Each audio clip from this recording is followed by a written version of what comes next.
4,576 weeks. That is the average lifespan of an individual. Now think about it. How many of those weeks do we spend truly living rather than just surviving? How many of those weeks are filled with passion, adventure, and the joy of being fully present in each moment? Why not live? Don't just survive. At the age of 7, I realized my family and everyone I love was in danger because of a deadly virus called COVID-19. The entire world was in lockdown. But me, I wasn't just trapped in my house, but also in my own mind. Today, I want to share my experience, to share how my story has crafted a mindset that has benefited me greatly. I started living, not just surviving, and it changed my whole life. During COVID, I became really unhappy and scared. I went from being carefree and bubbly to constantly refreshing the news and reading articles with astonishing death tolls. 700, 7,000, 70,000, 700,000, and finally 7 million. This was the death toll at the peak of the pandemic. Statistics like this made my little mind wonder, what kind of big things am I hiding from? Is it going to be okay? Is it ever going to be okay? During this period of time, I realized the power of my mind. It decides who you are and who you could become one day. I realized I didn't want to be someone that lived in fear anymore. Instead, I wanted to be someone that took precautions but accepted the situation and made the most out of it. I wanted to change. So slowly but steadily, I started leaving the stressors behind. I stopped checking the news, and my fear and anxiety decreased tenfold. I could breathe. I could feel my feelings without being overwhelmed by them. To put it simply, I became so much more happier and content with myself. But you might be wondering, how was all of that even possible? Well, first of all, thankfully, I had a very strong support system. My family was always there for me.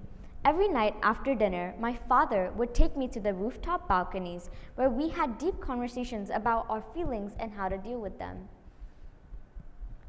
I started to slowly accept that despite facing immense challenges, I had supportive people around me willing to assist me in becoming me again.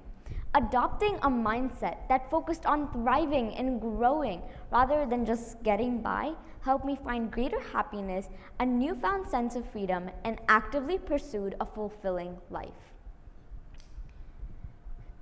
Also, during COVID, I realized I'd lost my spark, my curiosity, and my imagination. Since I was a kid, I knew I needed to try something new and exciting in order to get my lively spirit going again and to try something new. Which is when I discovered cycling.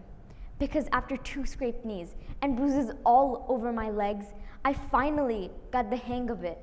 I felt the sense of achievement and pride and even glory after such a long time. I realized it was only because I tried something new and I challenged myself. I was also interested in cooking, and with my sister's help, we whipped up everything from desserts to starters to all sorts of cuisines. And sure, some dishes were more abstract art than others, but it brought us closer together, and it is a memory we forever will reminisce upon. During this period of time, it was enlightening to learn something completely new, because you may not realize it, but as I was discovering my hobbies, I was discovering myself, my identity, who I am. For example, I learned that I love a challenge, and even if I fail, I can persevere and grow. Fast forward to a couple of months ago, I had my grade 5 exhibition and my finals, and it was the hardest thing I had ever done. My sleep schedule was always messy, and I often found myself up until 2 in the morning.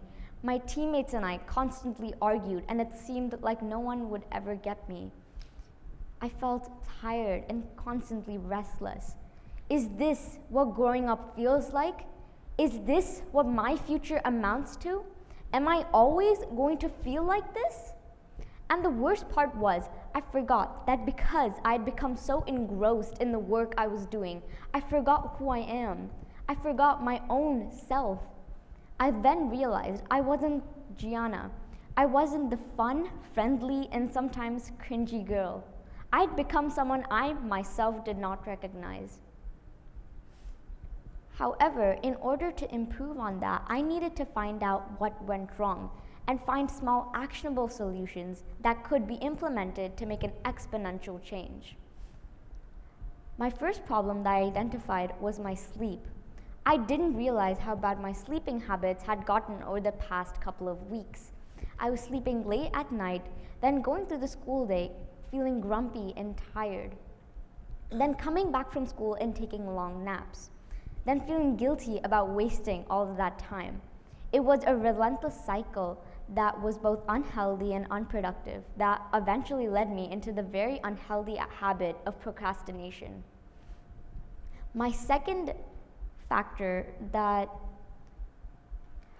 affected me during the exhibition was cutting myself off from nature. As you may know, it's a very Gen Z thing to say, go outside and touch some grass. But it's very true.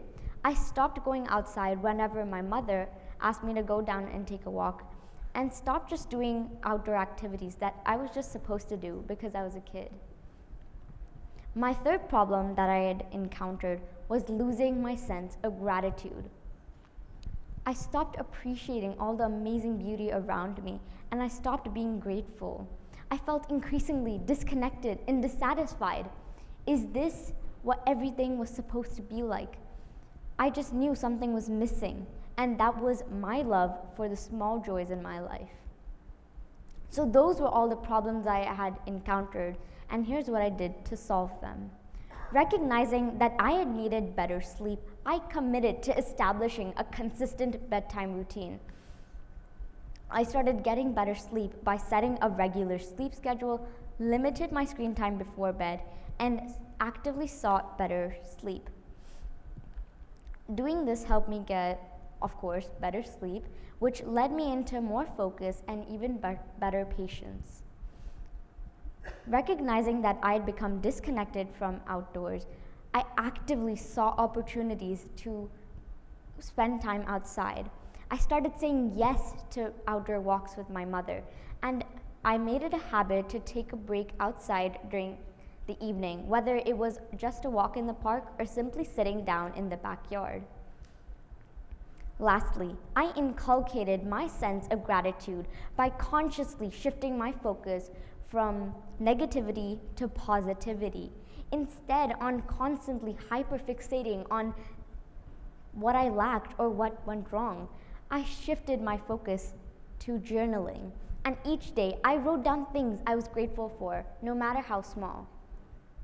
Doing this helped me regain focus and perspective, reduce stress, and appreciate everything around me again. After all, after everything, I have realized that we only have one life and we choose how we live it. That one life, it's our only constant in a world of change. So it doesn't matter if it's work, studies, or literally anything else. My big problems, such as my grade 5 exhibition and my finals, may not seem like a big deal to you guys, but that's exactly my point. At any stage of life, we tend to think what we're working on is the most important thing to ever exist, while in reality, we will be looking back at it in a couple of years and realizing about how tense or how stressed we were. My point is, it isn't the work that we do that we carry 10 years down the line. It's the laughs, the memories, the experiences, and the friends and family we make along the way. So do whatever makes you feel alive, whether it's getting some much needed rest, spending time outside, spending time with your friends and family, discovering your hobbies, being grateful and expressing gratitude, and most importantly, being yourself.